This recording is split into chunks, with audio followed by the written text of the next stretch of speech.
Dans l'assemblée des saints, un soif et je me tiens. Que ton onction descende sur moi.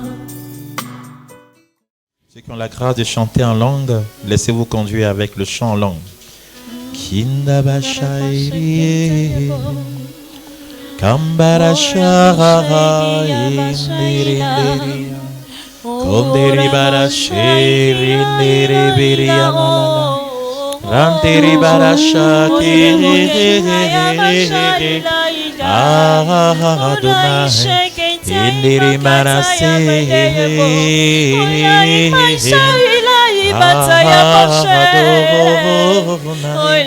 Iberiena Bashaita Baba Alla Mamana Shaki Iberiana Shaindiri Bara Omberia Shindiri Barasa Induruberiana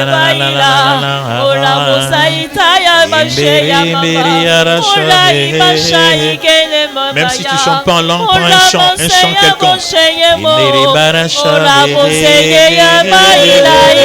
Prends un chant quelconque, même si tu chantes pas en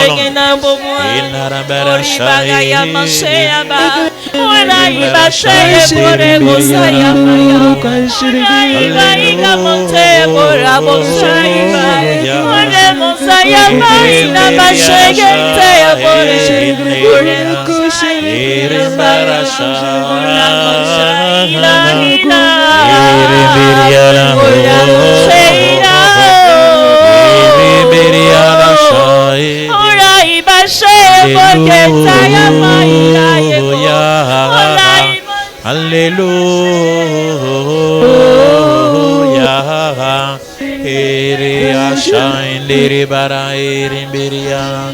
Adonai, Adonai, célébrons ta présence, Seigneur Jésus. Merci pour ta présence, Seigneur. Merci, Jésus. Aïe,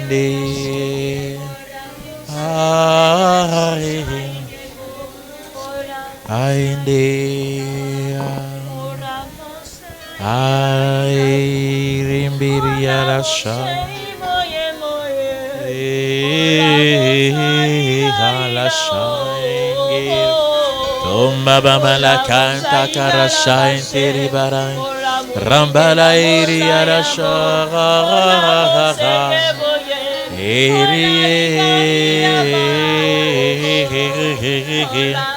Alléluia. Imbarasha irimbirialae. Alléluia.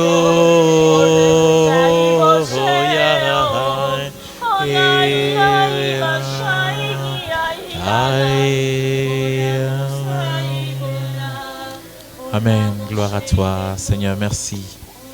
Qu'il est bon d'être dans ta présence, Seigneur. Nous sommes heureux d'être dans ta présence, Seigneur. Merci, toi qui nous fais du bien. Merci d'être là au milieu de nous.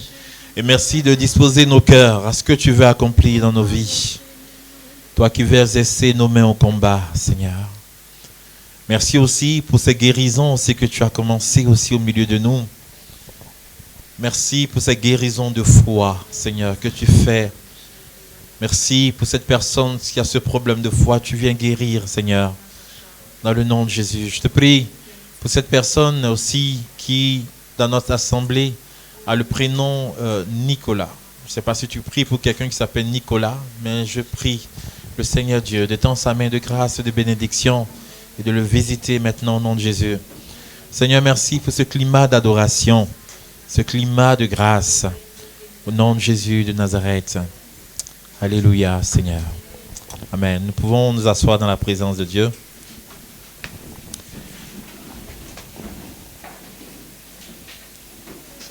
Voilà, c'est toujours une joie pour moi de venir aux Amis de la Croix Glorieuse.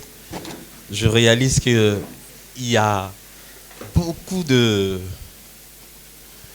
sais pas s'il faut dire changement. Je vois beaucoup de nouveaux visages, des visages avec E muet à la fin. Voilà, vous pouvez vous acclamer s'il vous plaît. Voilà, j'aime beaucoup la croix glorieuse, car on fait l'expérience de l'audace de Dieu, on amène très haut. Voilà, et on peut acclamer aussi. C'est pas une affaire de... Je vous dis pour qui il faut acclamer d'abord. Hein? C'est pas une affaire de culte de la personnalité, mais pour le courage aussi du modérateur. Veuillez l'acclamer, s'il vous plaît. Voilà, acclamez-le très fort. Et toute l'équipe aussi, toute l'équipe d'organisation, voilà, pour les acclamer aussi très fort. Je suis membre de la Croix Glorieuse. Hein? C'est vrai, même si je ne suis pas présent, je suis membre de la Croix Glorieuse. Voilà. Extramuros, on va dire comme ça. Voilà, il a été demandé de donner un enseignement sur les armes du combat spirituel.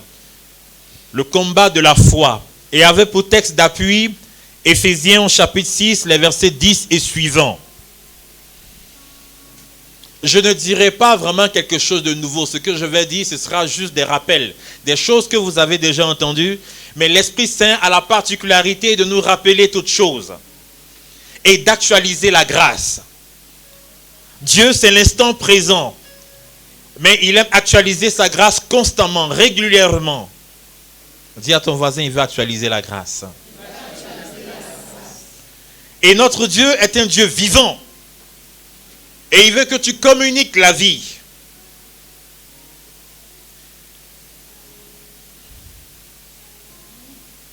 Avant de, je veux dire à titre d'introduction, en parlant des armes du combat spirituel, je dirais que nous allons voir, il y a 3 types de combats, on va dire comme cela. Vous savez, concernant le combat spirituel, on peut avoir plusieurs tendances. Mais je dirais il y a 3 types de combats.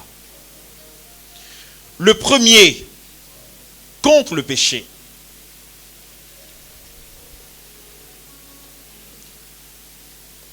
Dans l'ordre du changement, je dirais, s'il faut faire un peu technique, on va dire sur le plan éthique.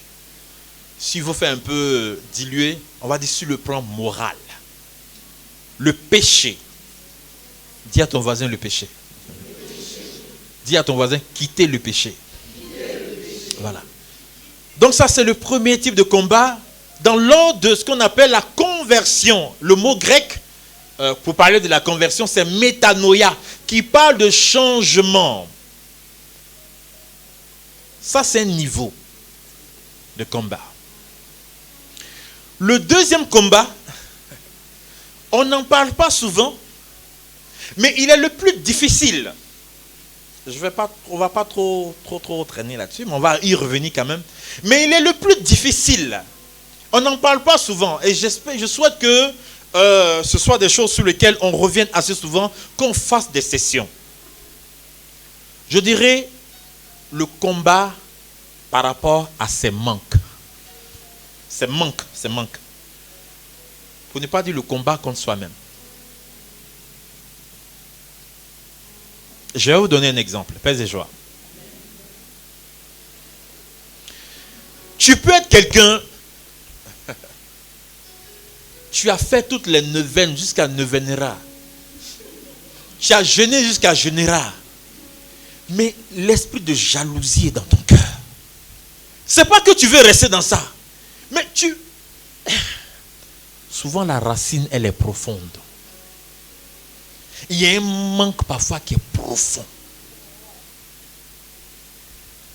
Ou bien tu es quelqu'un, tu as fait jeûne d'Esther jusqu'à estériser.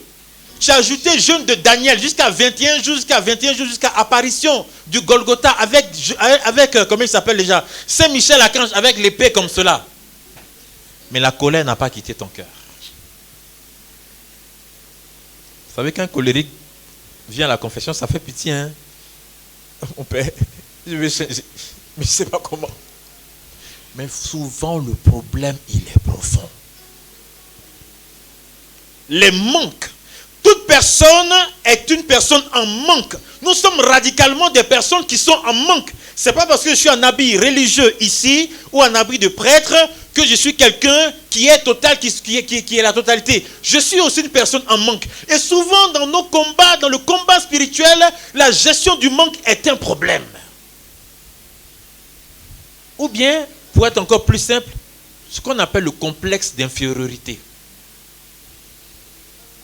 On va faire invocation du Saint-Esprit, tu tombes 20 fois, 40 000 fois, on t'impose les mains, tout et tout. Tu bois sang de Jésus, l'huile, tu manges le sel béni jusqu'à complète d'infériorité, elle est toujours là. Et souvent, beaucoup de chrétiens se disent, mais comment est-ce que je vais gérer ça? Et souvent, on va se cacher dans un discours là. Oui, l'excellence.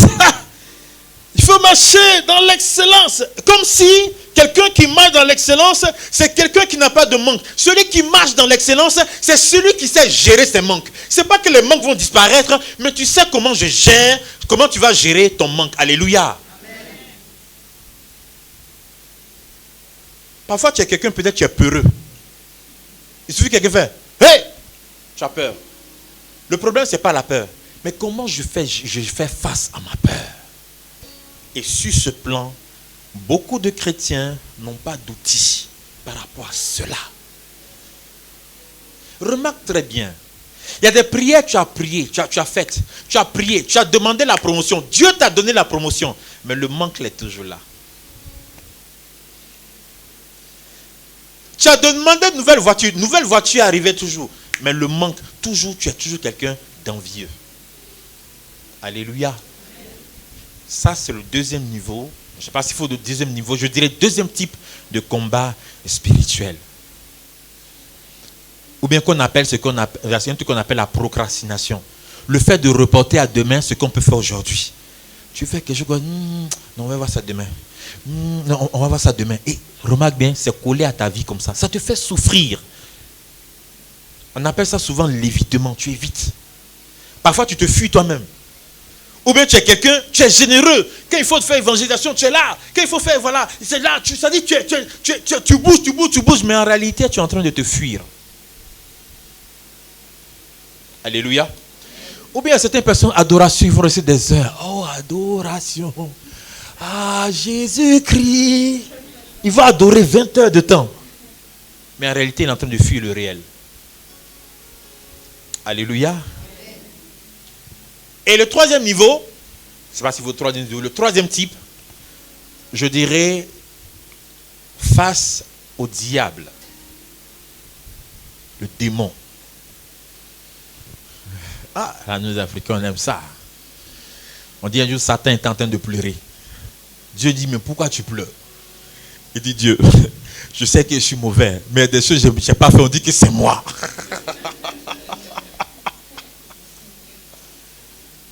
Le monde spirituel, le démon. Et c'est une réalité. Plus le temps passe, plus je découvre dans ma vie comme prêtre que ce sont des choses à ne pas négliger. Je pense que vous avez suffisamment d'enseignements là-dessus, concernant les hôtels maléfiques, les liens familiaux, tout ce qui est lié au niveau du sang, les réclamations, les alliances. C'est vrai que ça passe en direct. Hein. Je ne sais pas si ça passe en direct. Souvent on dit non, au baptême on a prié, on a détruit tout et tout. Donc, et souvent ce que je donne comme réponse, si tu as renoncé à Satan, Satan n'a pas renoncé à toi.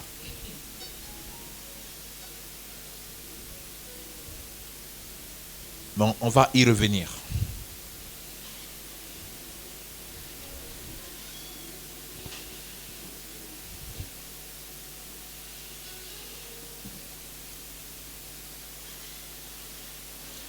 Éphésiens 6 nous dit,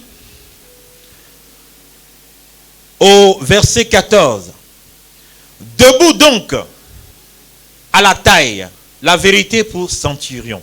Il nous dit que nous soyons debout.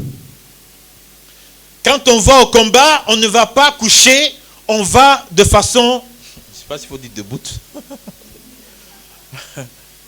On est debout. Dis à ton voisin, on est debout. Bien-aimés frères et sœurs, pour aller dans le combat spirituel, il s'agit d'être debout, mais il s'agit d'être déterminé.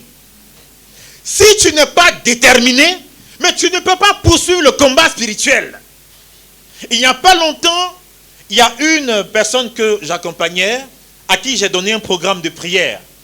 Et puis après, qui m'a écrit, qui dit, mon père, la prière que tu m'as donnée concernant les esprits des eaux là, ça, j'ai déjà fait ça avant. Je vois que je ne serai jamais délivré. Mon père, désolé de vous avoir dérangé. Je vais arrêter à faire des prières, le cheminement avec vous. Je vais arrêter parce que je pense que ça j'ai fait avant, ça n'a pas marché. Intérieurement, je respecte toujours la liberté des enfants de Dieu. Quand quelqu'un ne veut pas, tu ne vas pas forcer. Sinon, on va tomber dans la manipulation. Je dis ok. Mais intérieurement, je me suis dit, elle s'est fait avoir par le diable. Et parfois, le combat spirituel, nous le perdons parce que nous arrêtons d'être déterminés. Vous croyez que Satan, là, quand il veut nous faire du mal, là, il vient, c'est pour nous caresser, machin. Quand il veut te détruire franchement. Il ne fait pas le mal à moitié. Et si toi, tu n'es pas déterminé, mais il va jouer avec toi, il va te manipuler, te frapper. Souvent, on a l'impression que dans le diable, il y a une parcelle de bonté. Il est le mal à l'état pur, à l'état noireux, aussi noirci que tu ne peux pas comprendre. Il te déteste. Il a de la haine avec toi. Satan n'a aucune sympathie avec toi. Donc quand tu veux te lever pour entrer dans le combat spirituel, il faut être déterminé. Tu veux te lever pour commencer à combattre par rapport à ta famille. Dieu t'a donné la grâce de l'intercession. Tu te lèves, tu penses que ce sera une partie de gala. Mais le démon va t'attaquer. Mais la différence est que quoi? Un chrétien, quand il se lève pour le combat, il est déjà vainqueur. Alléluia. Il est plus que vainqueur. Alléluia. Parfois, quand nous nous levons pour le combat spirituel, bien-aimés frères et sœurs, on part comme des défaites, comme des personnes qui ont dit à la défaite. J'appelle ça le combat style à la Kadiama. Je vais au combat là. Est-ce que je vais gagner? Satan est fort. Hein? Est-ce que même... Est-ce que j'ai gagné même? Depuis là, on prie là. Marie de nuit, il est encore arrivé. Marie de nuit, il est en train de me fatiguer. Allô mon père, on a prié. Marie de nuit, il est arrivé. Est-ce que je vais gagner? Mais attends. Tu es Cristiano Ronaldo dans le spirituel ou pas? Tu es attaquant, tu es vainqueur ou pas? La victoire commence d'abord par le mental. On dit qu'il proclame la victoire avant la bataille. Et beaucoup de chrétiens d'abord, ils vont perdants parce que, bon, peut-être tout à l'heure on va prendre un temps d'intercession. On va prier comme d'habitude. Seigneur, vraiment, depuis la semaine passée, j'ai prié. On va voir. Oui, répands sur nous ton air. Et puis quelqu'un va dire, Seigneur, eux là, tu connais, moi, tu veux me toucher, tu me touches. Mais tu es toujours en mode doutance. Être debout. Dis à ton voisin, être déterminé.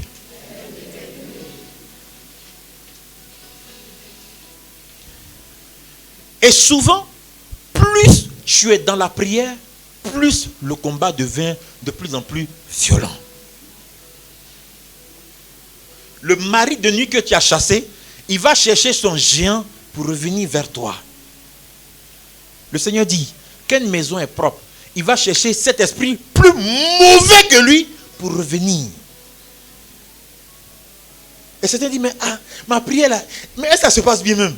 Depuis que j'ai commencé à prier là, au lieu que ça se passe bien, je n'ai que des combats. Mais tu as mis le pied dans le plat.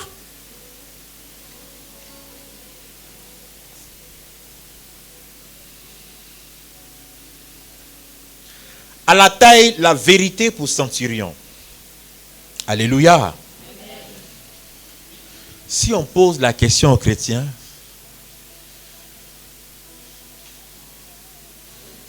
quel est ton désir le plus cher? C'est vrai qu'on aura des réponses sincères, mais les réponses aussi peuvent nous dire comment nous sommes positionnés dans le combat. Mon frère, qu'est-ce que tu veux? Je vais être élevé. Non, c'est bon. C'est pas ça. Si je me lève comme ça et dis, oh, Sorobara, Chatara, oh ma soeur, je sens une onction d'élévation sur ta vie. Seigneur, Jésus, Seigneur, tu as touché mon cœur. Entends les regards vieux, comment dire. D'autres vont dire, mais elle, lui, là, c'est un vrai prophète. Parce que je connais le péché de la fille, là. Il dit élévation. Chrétien, eux se réjouissent de la joie de los autres, ils sont toujours amers. Dis, mon frère, qu'est-ce que tu veux? Je vais délivrer vraiment du mari de nuit. Ouais. Qu'est-ce que tu veux? Je veux. Bien-aimé, est-ce que tu désires la sainteté? Ça, ce n'est plus l'amour d'aujourd'hui. Être saint, tu penses que c'est possible? Moi, je veux t'élever où? Mais l'aspiration à la sainteté aujourd'hui, c'est devenu une intention qui a démissionné du vocabulaire des chrétiens. Voilà la vérité. L'aspiration à la sainteté. Soyez saints, car je suis saint. Soyez saints, soyez saints. C'est la vocation centrale du chrétien. Devenir saint. Et puis souvent on va entendre une parole là. Soyons réalistes. On ne peut pas devenir saint. J'ouvre la parenthèse pour entrer un peu dans les 6,50 m. Une fille va venir avec son cheminot. Ça va, tout et tout. Vous voulez vivre la chasteté avant le mariage? Eh, mon père, toi aussi. Ça, ce sont les discours avant. Vivre la chasteté avant le mariage? Non, ça, c'est mission impossible. Il faut qu'on apprenne à se connaître. Ce sont des discours qui n'existent plus. La chasteté avant le mariage. Il faut réveiller ta voisine à côté là. Oui. Peut-être elle est dans la 10e demeure. Là. La sainteté. Passionné pour la sainteté. Aujourd'hui, on aime regarder les saints. On aime Padre Pio. Oh, Padre Pio, il a les stigmates. Oh, Padre Pio, don de bilocation. Oui, Padre Pio, il lisait dans les cœurs. Padre Pio, il faut imiter Padre Pio. Padre Pio, non. J'aime son intercession, mais devenir saint comme lui là, non, c'est bon, je ne veux pas.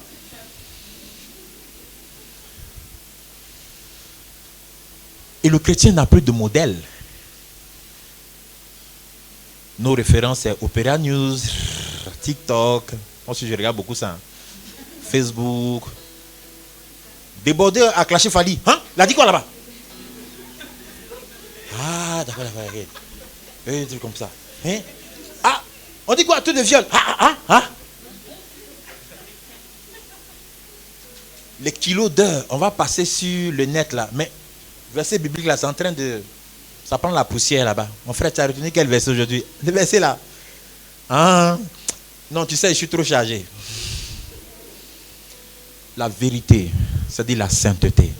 À qui tu veux ressembler? Pose la question à ton voisin, à qui tu veux ressembler? Jésus est notre référence, bien-aimé. Le diable cherche à imiter le Christ, mais c'est lui notre référence. C'est à lui que nous devons ressembler.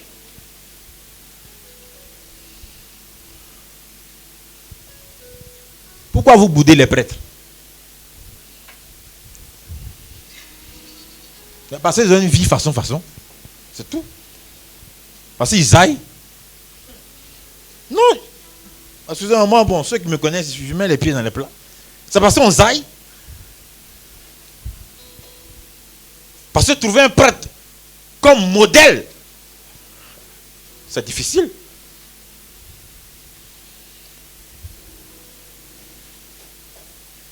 Mais quand on trouve un prêtre qui est modèle, il tire, il est un modèle, il est un moteur. Mais un chrétien qui est un modèle aussi, il tire, il est un moteur. Et ce n'est pas parce que tu es sous emprise d'une oppression, ce n'est pas parce que tu es un mari de nuit qui te poursuit, ce n'est pas parce qu'il y a un esprit de retard qui est sur ta vie, ce n'est pas parce qu'il y a un esprit de non-accomplissement sur ta vie que tu es empêché d'être, que cela t'empêche de devenir saint. Alléluia. Amen. Le chrétien même oppressé a la possibilité de faire le bien. Même oppressé, il a la capacité de pouvoir faire le bien. Voilà la vérité.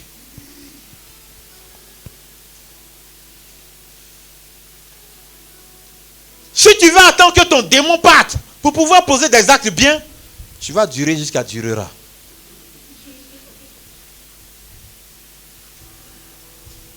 Ou bien il y a certains qui attendent d'être parfaits avant de se lancer au service du Seigneur. Tiens, là tu vas pousser les cheveux blancs. Hein.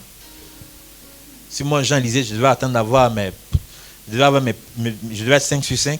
Bon, je n'ai jamais attrapé le micro là. La vérité aussi, c'est ce qu'on appelle la connaissance de soi. on dit, mais il faut parler un peu des démons. Je dis, faut essayer, on met un peu de la connaissance de soi. Dis à ton voisin, est-ce que tu te connais bien? Il faut bien se connaître, son fonctionnement, tes forces, tes faiblesses. Un chrétien, ce n'est pas un ange. C'est pas parce que tu vas venir ici tous les dimanches. On va t'imposer les mains, même s'asseoir même sur toi, tous ces trucs-là même. Poser le Saint-Sacrement. Quand tu vas te relever là, tu ne seras pas ange. Ton défaut, il est toujours calé.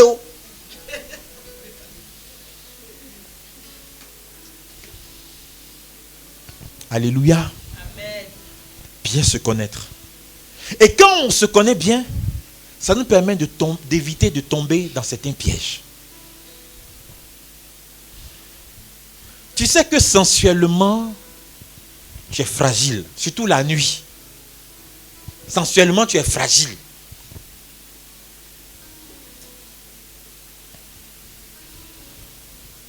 Et puis, tu dis que tu veux vivre la chasteté. Mais à partir d'une certaine heure, tu sais que tu es fragile. Chacun connaît son heure. Moi, je connais mon heure. Il n'y a pas dit mon heure.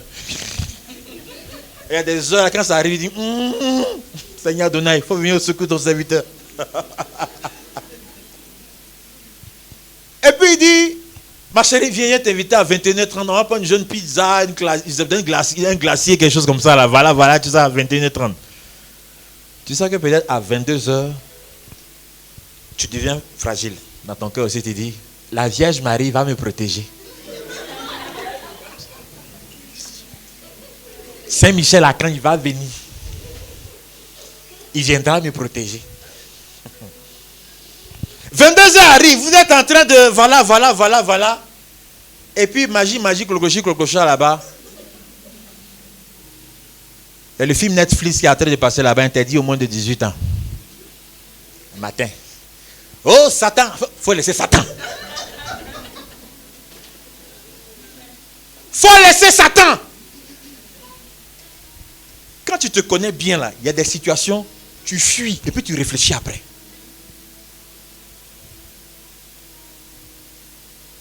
Tu fuis et puis tu réfléchis après. J'ai une femme, si une femme elle a des rondeurs, tout ça, j'ai disais, j'ai vu une attention pour faire écoute. Elle dit, mamie, pardon. Là, ça tu vas me mettre à terre. On va faire écoute dans la cour, c'est mieux comme ça. Parce que si il rentre dans une imposition de main arrivée, ça sera compliqué. Alléluia. Il faut bien se connaître. Et nous échouons souvent dans le combat parce qu'on se connaît mal. Tu sais que tu es nerveux. Il y a des types de causeries. Quand les gens sont en train de parler, la colère est en train de monter, mais tu quittes ce lieu, tu quittes. Mais tu fermes ta bouche. Tu dis, Seigneur, je ne vais pas parler, je ferme ma bouche. Parce que si j'ouvre ma bouche là, je vais déconner grave.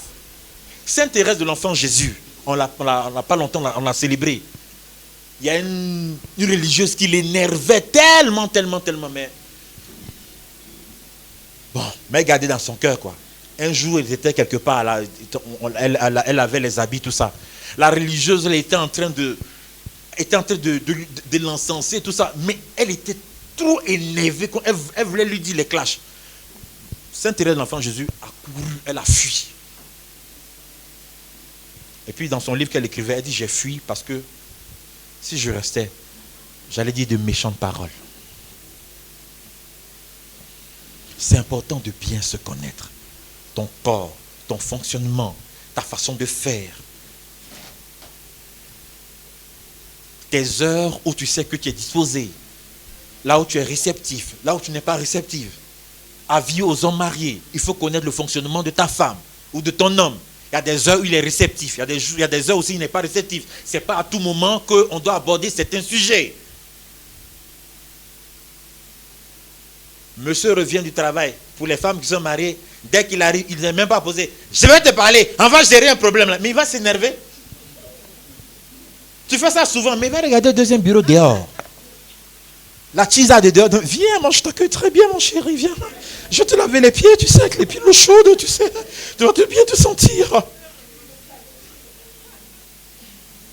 Mais oui. Ton homme arrive à la maison. Mais, même si... Doucement. Mais tu es panthère.com.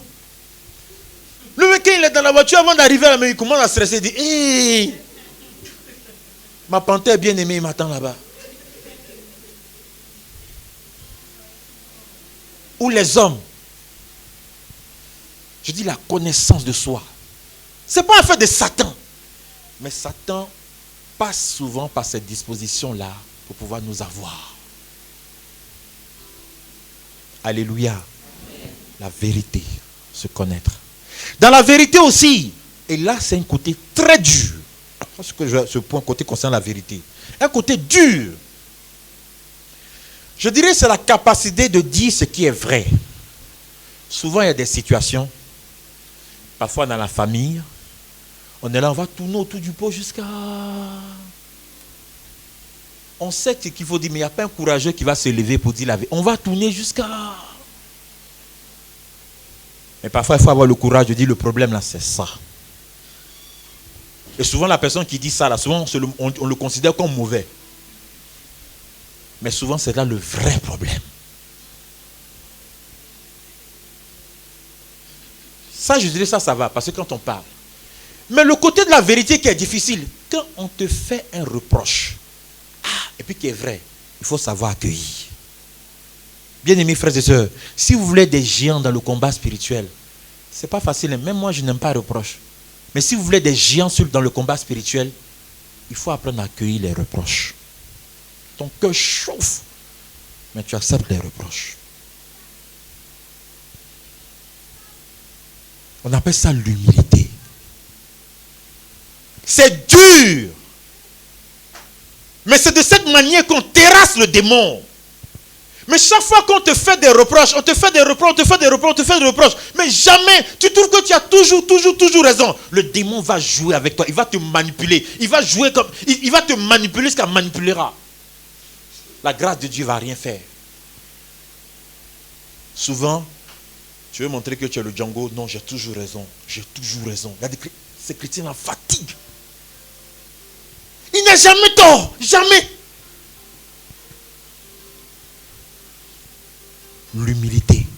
Sainte Thérèse d'Avila, grande maîtresse dans la vie spirituelle, elle parle de l'humilité. Et cela fait partie de ce qu'on appelle la vérité. Dans l'humilité aussi, il y a tes défauts aussi qu'il faut apprendre à accepter, à accueillir. Si tu es rancunier, reconnais que tu es rancunier. Si tu es bavard, reconnais que tu es bavard. Si tu sais que tu aimes l'argent dans ton cœur, dis j'aime l'argent. Si tu sais que tu aimes femme, tu faut reconnaître ça. Mais souvent avec Dieu, on joue les cache-cache là. Seigneur, tu vois, oh mon Dieu, puis notre voix là, ça change, on commence à choquer façon là. Tu es notre Seigneur. Mais mon enfant, accueille ton défaut. Accueille-toi toi-même. Il y a des chrétiens qui se détestent. Ils se détestent. Ils ne s'aiment pas. Lui-même. Oh non Seigneur, pourquoi ma tête est grosse comme ça? Seigneur, j'aurais bien voulu avoir un bochon, mais mon bochon, on doit faire à repasser. Pourquoi tu m'as donné des poitrines, on dit un balcon comme ça? Pourquoi tu m'as donné un teint noir? Et puis on va dans Tchatcholi. Tchatcho. Fond de Tchatcho là, tu ne t'aimes pas. Oh non, les hommes, c'est pour me rendre plus jolie, pour que je suis en train de chercher Marie. Tu ne t'aimes pas. Voilà le fond du problème. C'est hier ou avant-hier, je faisais une prière en ligne. J'ai un petit groupe de prière là. Et puis à un moment, je dis, prenez vos savons. On va prier sur les savons, que le Seigneur étend sa main de grâce et de bénédiction sur les savons. Pour que lorsque vous avez vous lavé là-dessus pendant 3 jours, pour que le Seigneur opère un désenvoûtement dans votre vie. Dans les chrétiens, j'attendais les... Et puis j'ai précisé, si c'est savon éclaircissant là, je ne bénis pas. Je dis, mon père, tu parles mal là. Je dis oui. Dieu m'a dit savon nature, mais savon éclaircissement de tchatcho là, je ne bénis pas ça. Oh non Seigneur, mon père, j'ai des produits là, il faut que tu les bénisses. Pour que tu deviennes guépard. Alléluia. Dis à ton voisin, apprends à t'aimer.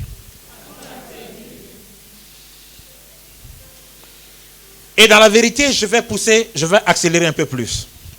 Vous savez, et ça souvent je le redis, les portes d'entrée par lesquelles le démon essaie de passer pour nous fatiguer, ça passe toujours par les 7 péchés capitaux qui sont entretenus. Le diable ne peut pas venir sur nous, ne peut pas parfois nous fatiguer comme ça directement, mais il passe parfois par les 7 péchés capitaux. Premier péché capital, l'orgueil. On en a déjà abordé, on l'a déjà abordé. Le chrétien qui a toujours raison. L'orgueil. Le chrétien qui ne demande jamais pardon. Ou bien on vient lui demander pardon, il ne pardonne pas. Je l'ai dit dans les enseignements passés avec le groupe des amis de la Croix Glorieuse. Avant, il y a 2-3 ans. Et je rends grâce de cette rencontre avec cette femme qui était dans la sorcellerie. Je vous assure, ça m'a trop édifié. Parce que quand c'est quelqu'un qui était dedans. Je lui ai posé la question. Ah oui, on viendra sur le point. Il a dit, mais comment vous les sorciers, vous réussissez à travailler? Elle dit, dans une famille qu'on ne s'aime pas, on tue facilement. C'est tout. Hein? Une famille où on ne se pardonne pas, on tue facilement. Elle dit souvent, tu as des familles, ils sont là, ils ne s'aiment pas. Et puis ils disent, oh non, de Jésus. Elle dit, non, on rit. Non, on rit. On vient, on les limpiant. Il n'y a pas de pardon dans ton cœur. Et puis tu fais quoi ça? Il a dit, quand ton cœur est chargé de rancune là, regarde, Barasata. Il t'a giflé là longtemps comme ça et puis il circule. Il est installé.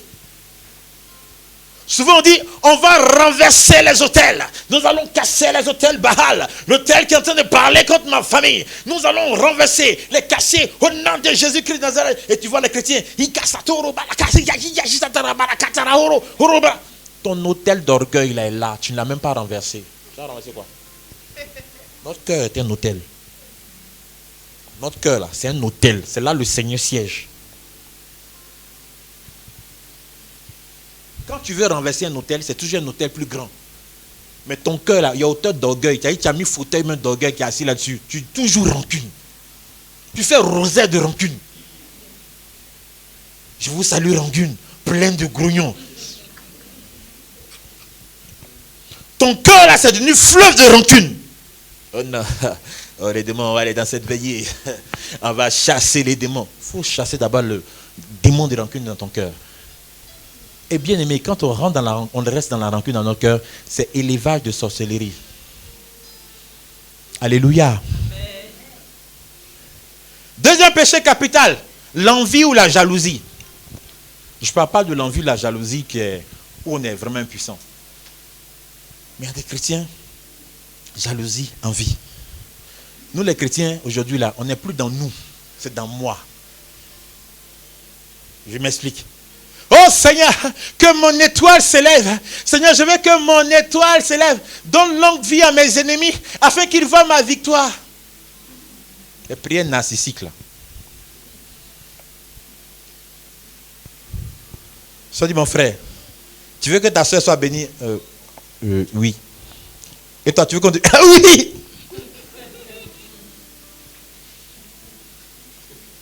Voilà.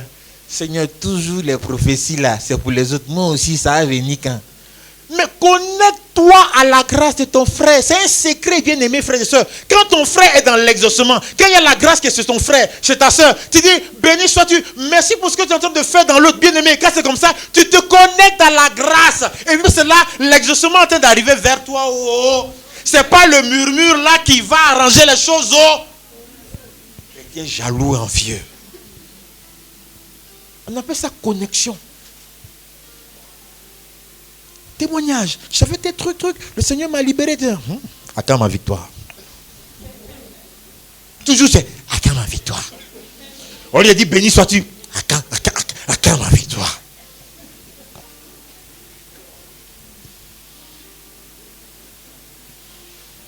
Alléluia. Amen. L'envie et la jalousie. Mais quand tu as ça dans ton cœur, Un sorcier monte sur son balai, il arrive chez toi. Il fait ce qu'il a fait, puis il repart. Alléluia. La jalousie et puis l'envie sont des chrétiens d'action de grâce. L'action de grâce attire l'action de grâce vers soi.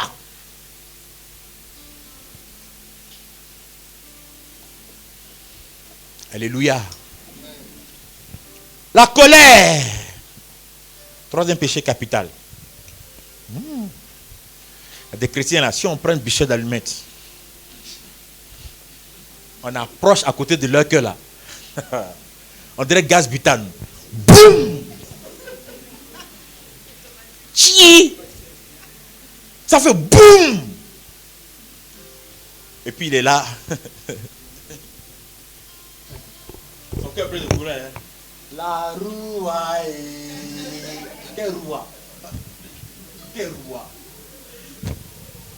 Hein? Quelle roua?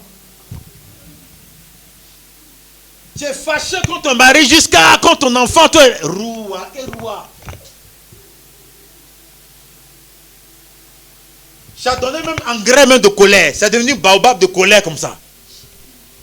C'est quand on regarde les yeux de ton cœur, c'est rouge comme ça. On dirait un ganjaman. On est sur la vérité. Hein.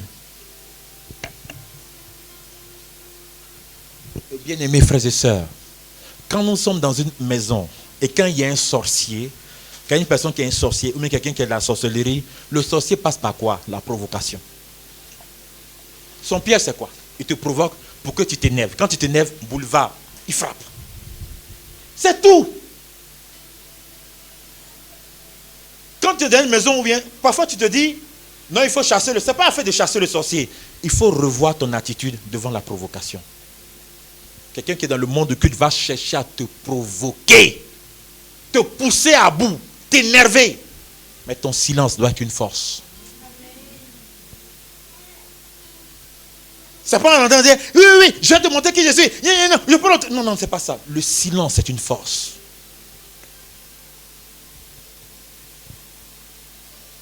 Voilà pourquoi il faut s'exercer à la prière permanente du cœur. Apprendre à dire le nom de Jésus de façon régulière, constante dans ton cœur. C'est-à-dire quand tu es là, tu causes, que dans ton cœur, tu entends de dire Jésus, Jésus, Jésus. Que ton nom peut dire Jésus. Au point même que, même quand tu n'es pas en train de penser, tu n'es pas en train de dire le nom de Jésus, ton cœur est en train de dire Jésus. En ce moment, on rentre dans ce que le Seigneur disait, prier sans cesse. Ton cœur prie sans cesse.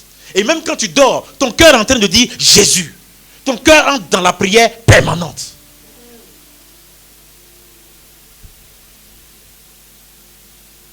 Trop de chrétiens cèdent à la provocation. Le démon est un fin psychologue. Il connaît les points qui t'énervent. Tu peux même avoir un collègue dans l'assemblée. Il y a des personnes qui sont profs d'université. Il y a un collègue, tu peux avoir des collègues qui sont peut-être illuminati, machin, tout ce que tu peux t'imaginer. Il va s'approcher de toi. Mais il sait qu'il y a un sujet qui touche ça va t'énerver. Il le dit exprès. Tout ça pour t'énerver. Et souvent nous tombons dans le piège. Alléluia. La luxure. La luxure, c'est de chercher le plaisir effréné. Masturbation, pornographie. On aime bien tout ce qui est plaisir.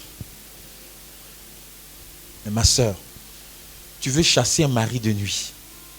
Mais tu as pris masturbation là pour comme maillot. Non, je ne te juge pas, je ne te juge pas. Mais il ne va pas partir. Tu veux que le mari de nuit n'a qu'à partir. Mais ton smartphone là, toujours, tu es sur les sites, machin, tu es sur les sites. Les sites X. Mais il ne va pas partir. Tu veux chasser un mari de nuit et puis tu es tisa. Mais il ne va pas partir. Tu veux avoir grâce de mariage, mais puis tu es tisa. Mais il ne va pas venir. Tu es dans Magnan et puis tu veux grâce va arriver vers toi.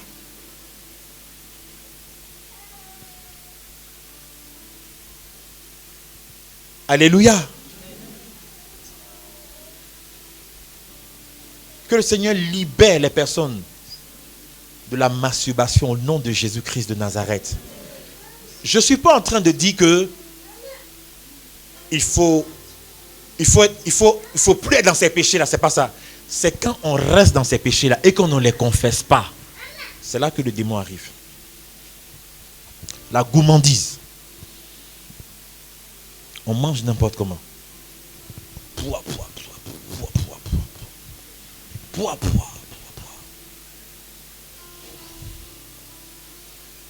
Vous savez, un chrétien qui mange de façon gloutonne, parfois il y a un manque affectif derrière. Il faut savoir comment tu manges. Quand tu manges, est-ce que quand tu manges, tu dis je mange dans la présence de Dieu? Quand on fait le signe de croix pour...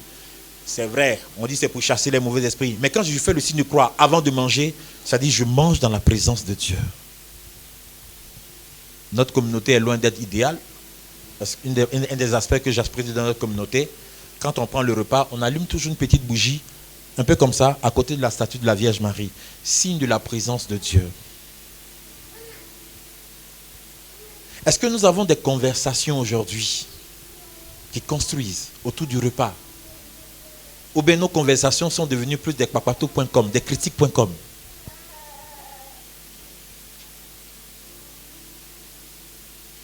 Donc, j'ai parlé de l'orgueil, la jalousie, jalousie et l'envie, la colère, la luxure, la gourmandise, la cupidité, l'argent. L'argent. Je ne suis pas en train de dire qu'il ne faut pas demander l'argent. Sans l'argent, on ne peut rien faire. Ça, c'est sûr. C'est grâce à l'argent qu'on a tous ces belles peintures. C'est bon de demander de l'argent. Mais parfois, au nom de l'argent, qu'est-ce qu'on ne va pas faire?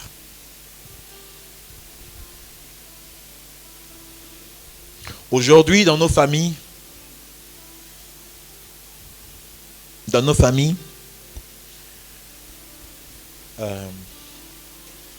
quelqu'un est l'aîné parce qu'il est au chômage l'avant-dernier là, comme il a un salaire de 2 500 000, quand il y a une réunion de famille, quand il parle, il dit ouais petit, ce que tu dis là c'est vrai. Ouais.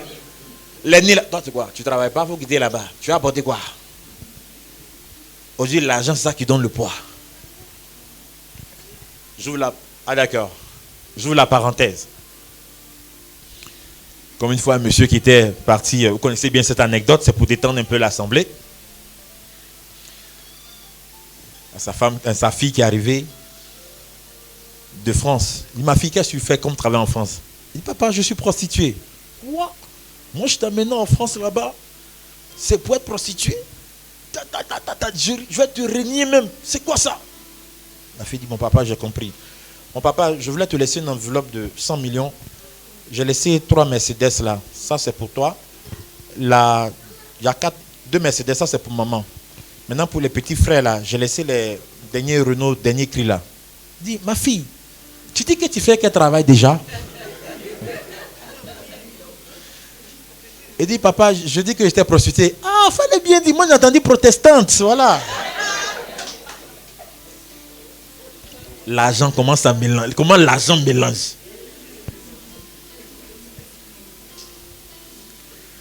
Ou bien il y a des femmes. J'aime bien les femmes, hein, c'est parce que je vous aime bien que j'aime beaucoup vous titiller là. Oui, mon père, j'ai rencontré un homme là. Il est marié.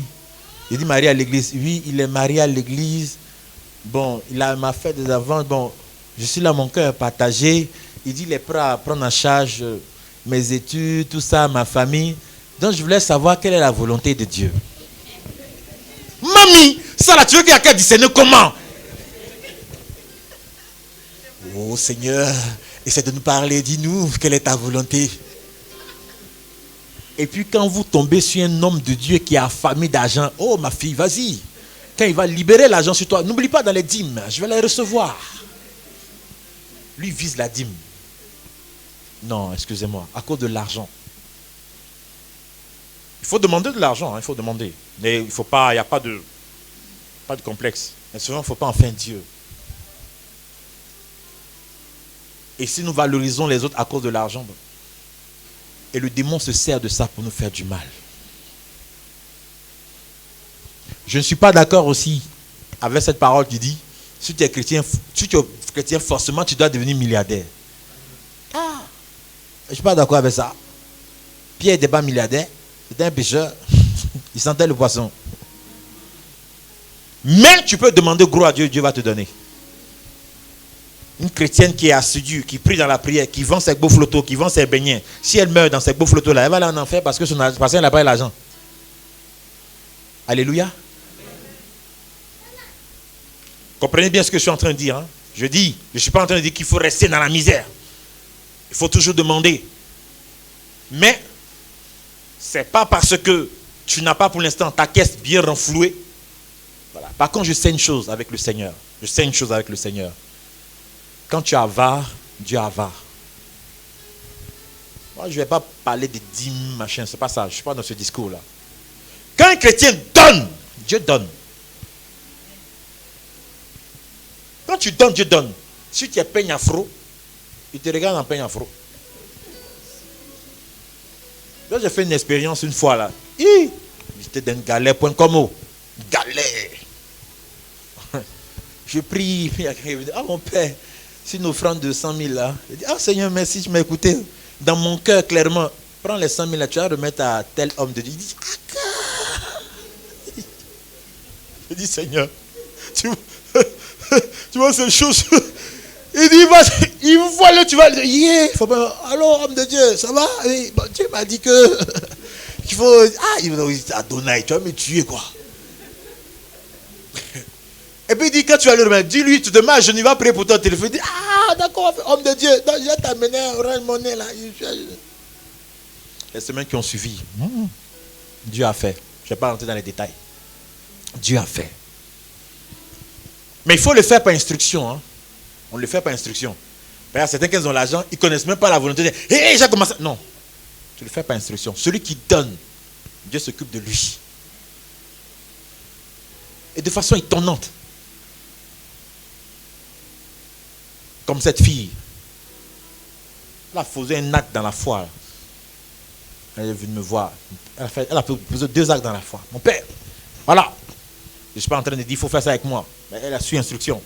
Seigneur, mon père, j'ai un concours que je dois faire là. Normalement, il faut donner l'argent pour faire la corruption, pour pouvoir passer tout et tout. Mais l'argent qu'on doit donner pour la corruption, là, mon père, je viens, je vous remets ça. Priez pour que j'aie mon concours, tout ça, etc. Elle dit, ma fille, tu as bien discerné. Et si ça ne marche pas?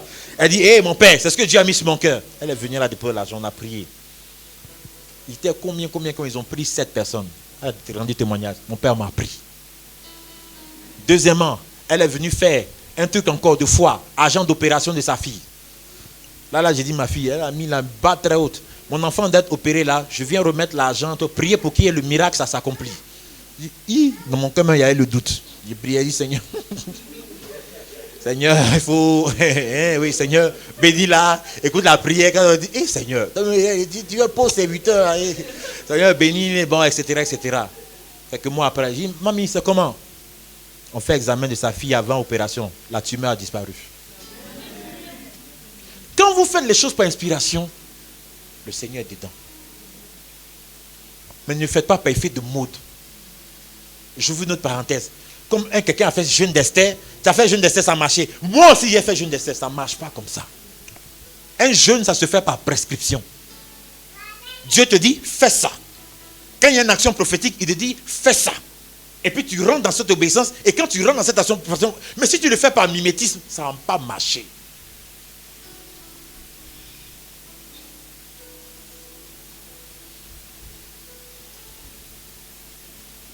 Il y avait un dernier point au niveau de choses. Mais ça, je ferme la parenthèse.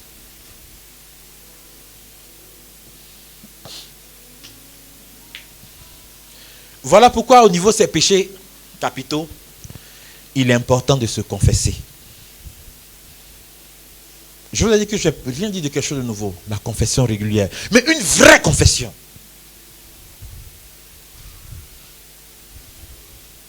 Et il faut tout dire dans la confession.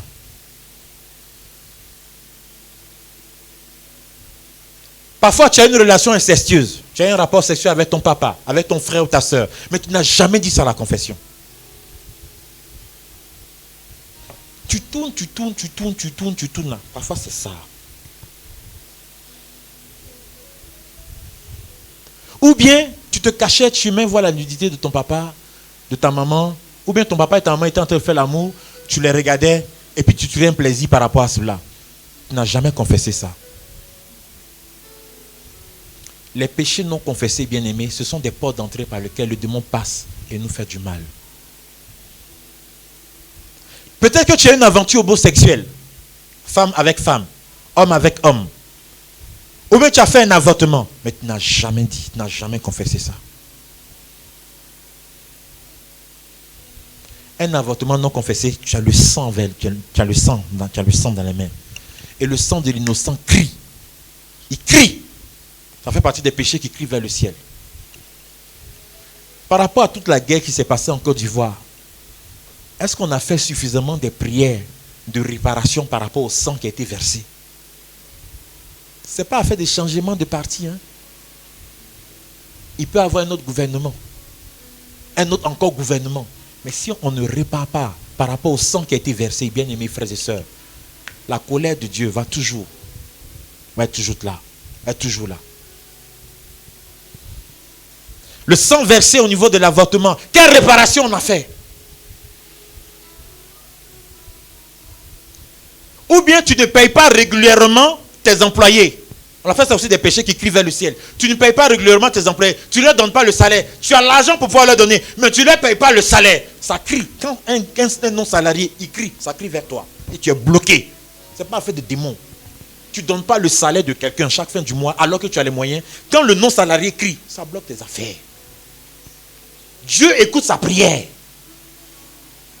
Mon entreprise, ça ne marche pas. Mon truc, ça ne marche pas. Tout ça, etc., etc. Tu prends crédit. Tu as la possibilité de rembourser crédit là. Tu ne donnes pas crédit. Oh non, il y a affaire de blocage. Mais le démon, il est bloqué vers lui. Celui à qui tu dois donner l'argent, tu ne lui donnes pas l'argent. Mais quand il crie vers le Seigneur, ça te bloque. Ce n'est pas affaire de démon, de problème d'argent. C'est un qui n'aime pas rembourser crédit. Et puis il y a certains qui ont pris crédit là. Tu as la possibilité de rembourser. Celui qui te doit, il dit, tu as pensé à un problème. Tu commences à crier sur lui. C'est quoi? Ah! Pourtant le juge tu viens demander crédit là. Tu faisais pitié, est-ce que tu es... Ah, il y a certains qui sont réveillés subitement. Hein. Il y a certains ça dort. Quand ça les conseille, les yeux disent, ah mais bon.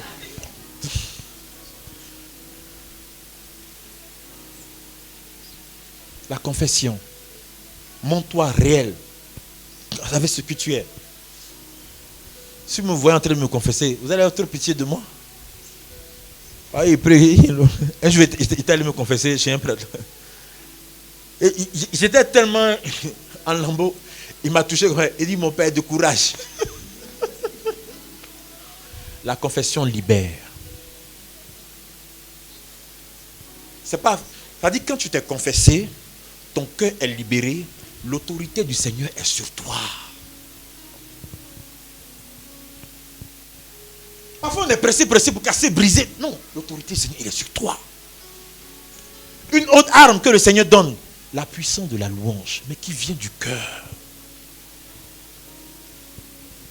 Je n'ai pas fait de comparaison. Hein. Mais il y a un cœur que je connais là, sur Abidjan.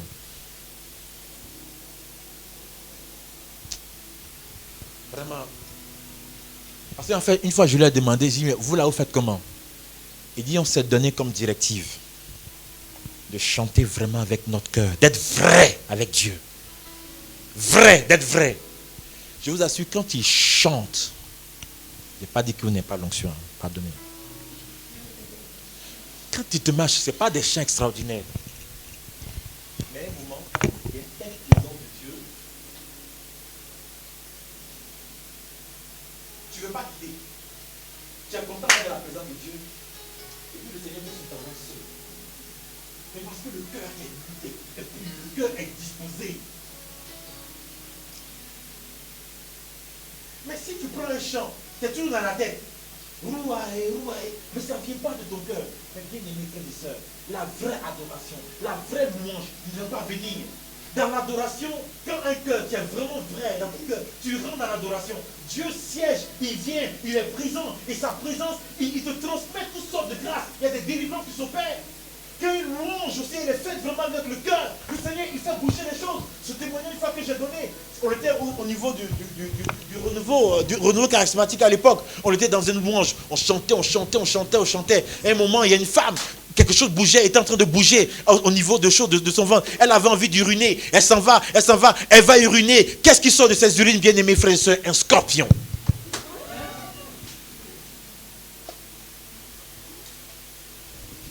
Quand on vous dit Dieu siège dans la louange, là, c'est pas la blague. Un scorpion.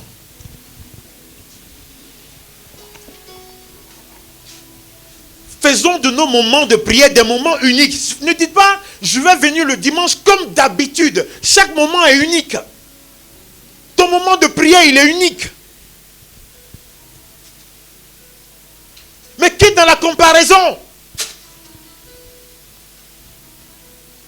Ton moment avec Dieu, il est intime, il est particulier. Et Dieu te prend au sérieux. Il prend ta prière au sérieux. Pourquoi? Parce que son esprit repose sur toi. Mais tu négliges l'esprit qu'il t'a donné.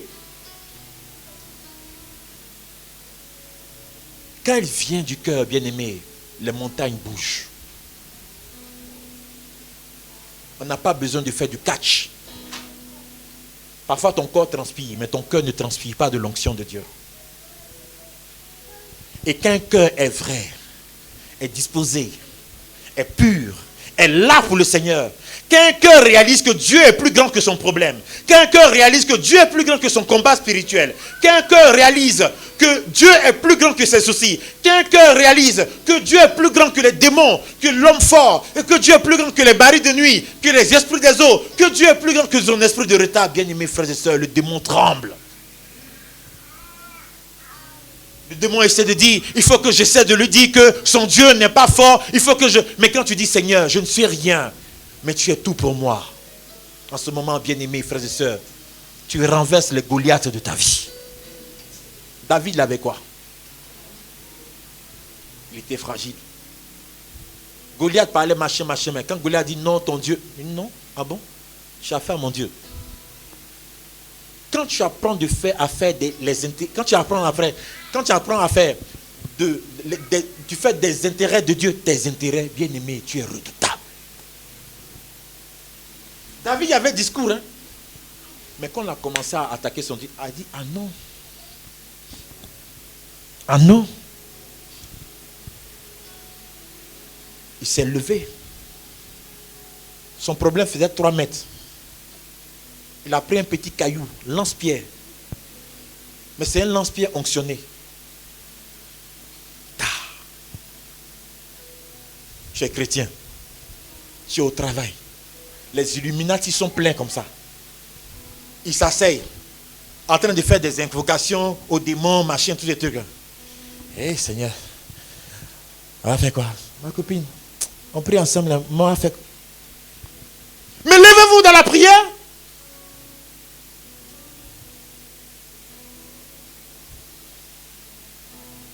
Mais lève-toi dans la prière. Il n'y a pas longtemps, une dame, elle était en train de faire une prière. Elle priait. Elle avait engagé une servante là, chez elle. Mais au moment autour de minuit, elle était dans la prière. Elle entend un bruit. 2 jours après, sa servante dit qu'elle va partir. On dit, mais pourquoi tu n'es pas dit? Non, je vais partir. Quand ton cœur est vrai dans la prière, un sorcier ne va pas rester chez toi. S'il est venu pour 1 semaine, il fait 2 jours, il dit pardonnez, je vais partir. Il y a des choses que j'ai oubliées au village. Il faut savoir sur qui tu reposes ta foi. Moi, je ne suis pas saint particulièrement. Hein. Je ne suis pas un saint particulier. Mais je sais une chose. J'ai appris à remettre mes vulnérabilités, ma fragilité entre les mains du Seigneur. Voilà pourquoi je me permets de parler avec audace au nom de Jésus de Nazareth. Quelqu'un peut dire, Jean-Élisée, toi là, je vais te faire du mal. Il dit, oui, moi tu peux me faire du mal. Mais mon défenseur là, c'est Christ.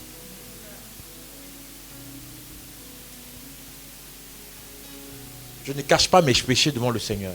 Je suis vrai. Je suis vrai. Je dis, Seigneur, voilà. Je vais à la confession, je ne me cache pas. Je dis tout. Voilà. Tu sors de la confession là. Le démon va faire quoi?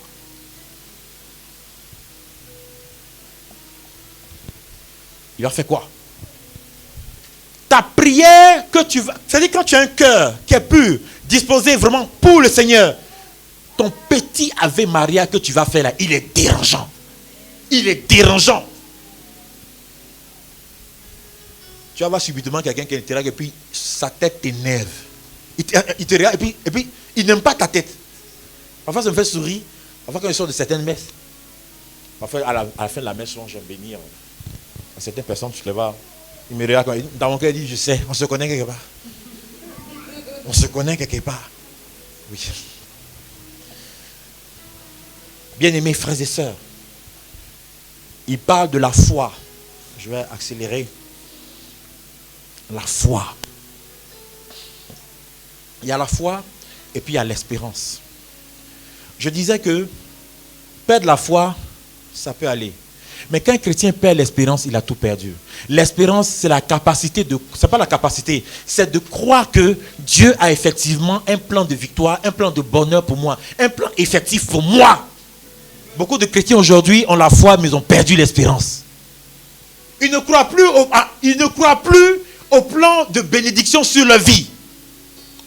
Ils sont rentrés, permettez-moi ce nouveau mot, à l'habitualité de la prière. Alors que chaque moment est unique. Est-ce que tu crois que tu es unique?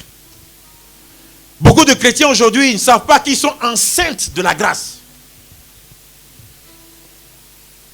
Mais ta prière fait bouger les montagnes.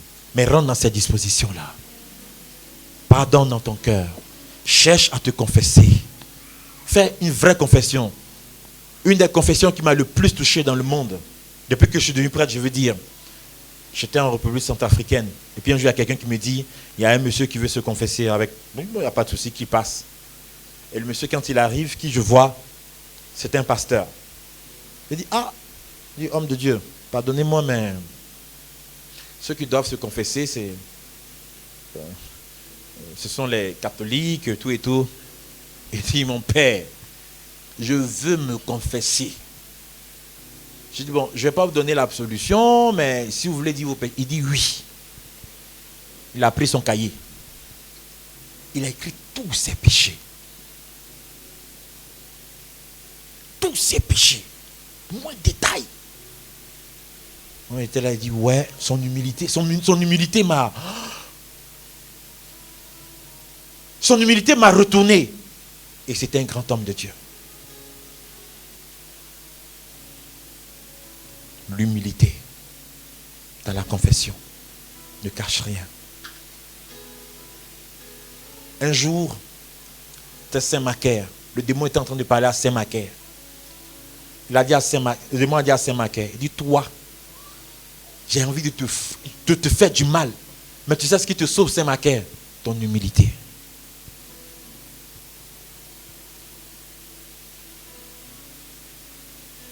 L'humilité. Et crois que Dieu veut te faire du bien. Sois un homme de louange vrai, d'adoration vraie. Le démon ne peut rien te faire. Il peut te faire bouger, il peut te basculer, il peut tout ce que tu peux imaginer. Mais il est toujours perdant. Ce que souvent nous oublions, il a déjà perdu. Il secoue tout cela, mais il a déjà perdu. Sur ta carte d'identité spirituelle, il y a plus que vainqueur qui est là. Mais souvent tu oublies que plus que vainqueur est là. Voilà pourquoi change d'attitude. Quand tu rentres dans le combat spirituel, dis que tu es le plus que vainqueur. Tu as déjà gagné d'avance. Confesse tes péchés. Confesse vraiment tes péchés, les péchés que tu as cachés. Et ensuite, cherche à sortir de ces péchés capitaux. Jalousie, envie, colère, gourmandise, envie d'argent, tout ça, etc., etc. Et cherche à faire de Dieu ton intérêt. Je vais conclure une petite parenthèse. Concernant les songes et les rêves. Quand vous voyez quelque chose qui revient très souvent dans vos rêves, il faut les prendre au sérieux. Quand c'est un lieu, quand c'est une maison dans laquelle vous avez vécu, qui revient souvent dans vos rêves, il faut prendre au sérieux. Quand c'est une école, qui revient souvent, il faut prendre au sérieux. Ou bien souvent quand tu es dans ton rêve, tu te vois souvent, peut-être que tu es là, bon, tu cherches de l'emploi, mais tu te vois toujours CM2, 4e. Tu n'es pas toujours en classe très avancée. il faut prendre au sérieux. Souvent, il y a un hôtel qui a été fait là-bas. Je pense que ce sont des choses qui ont été dites, mais je le redis. Souvent, il y a des choses qui ont été faites là-bas. Il faut chercher à renverser cela au nom de Jésus-Christ de Nazareth.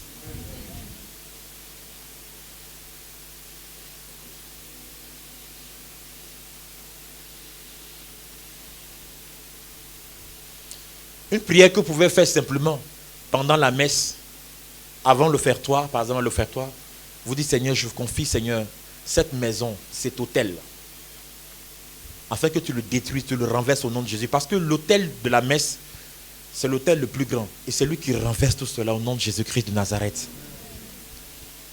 Apprenez à bénir. Vous savez que plus vous maudissez, la malédiction vient vers vous. Tu passes ton temps à maudire ton enfant. Mais ça vient vers toi. Alléluia. Je ferme la parenthèse. Que le Seigneur nous mette dans des attitudes de grâce et de bénédiction. Il s'agit de nous disposer dans les attitudes.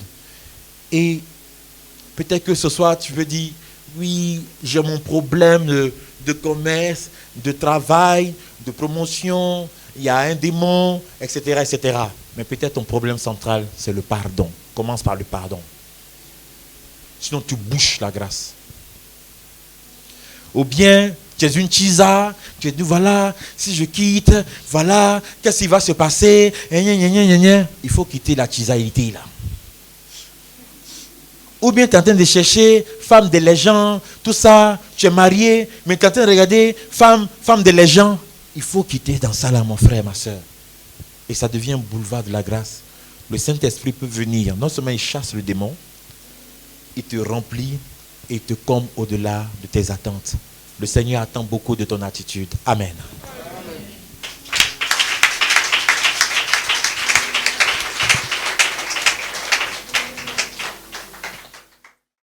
Dans l'assemblée des saints, assoiffé et je me tiens. Que ton onction descende sur moi.